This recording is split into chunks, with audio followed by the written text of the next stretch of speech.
One. Never ready. Hi, Harriet. I'm Mary. Thank you for meeting with me. I want to be upfront with you. So our sales are down, and I have been asked to reduce the team by one salesperson. This is not a termination meeting.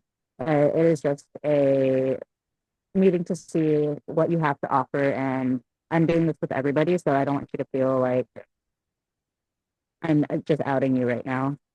Okay. Thank you. I understand the transparency. I wanted to be very direct with you as well. And I'm willing to hear any questions that you have about my performance, and I'm willing to give you the honest answer about it. Okay. So to start off, you do make a very strong first impression with our clients, and that's a consistent feedback. The concern that we have is following through. So your deals do get identified, but execution breaks down. Could you tell me why that's happening? Yeah, criticism isn't new, and I won't dismiss it. I move quickly, and I tend to think strategically. Where I struggled is operational support and prioritizing certain things. Sometimes I assume that systems will catch up and everything, and that's on me. I've started tightening my process, documenting certain things, and being more deliberate about deals that I make from start to finish now, so that doesn't continue being a problem. Okay. I do have some feedback as well that when the results do start to slip, you start internalizing the blame towards the economy or the customers or even just like internal constraints, which obviously raises concerns about accountability for me. How do you respond to that? That's a very fair feedback, and I've thought about it a lot. I get very frustrated when effort doesn't translate into, results. And I've let that show sometimes. But frustration doesn't mean a lack of ownership. It just means I'm very passionate about it and I care deeply about winning. I'm working on that and how to channel that frustration into execution rather than commentary, rather than talking about how I feel about it. I'm not here to complain. I'm just here to perform and be better. Okay.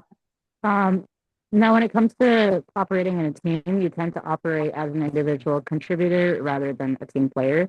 In a smaller sales organization, that's a big risk. So why do you think I should keep someone who doesn't integrate well or who may not integrate well? Well, I am independent, but I'm not uncooperative. I do hold myself to a high standard, and sometimes that does create friction with people. But independence also means that I get to do things a bit faster. I take a bit more initiative. I can be a bit more creative. If you need someone to break into accounts, challenge others, and push the company forward, I think I excel in that very much. And with clear expectation and feedback, I can better align with the team and be a part of a team. Okay. So this is a performance-based decision. If I do decide to keep you, what am I going to be keeping? You're betting on the upsides. You're betting on someone who can open doors that other people can't, someone who sees opportunity early, someone who is very gung-ho and who isn't afraid to challenge the status quo. I'm not the safest option, but I have definitely, I think, the highest ceiling. And if execution is the bar, I'm committed to clearing it. Okay. Well, thank you, Harriet. I'm speaking with the other candidates and reviewing recent deal activities and feedback.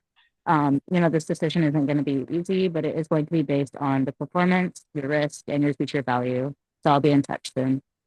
Okay, thank you so much. I appreciate the chance to speak candidly with you, and I hope to hear from you soon. Of course. Thank you.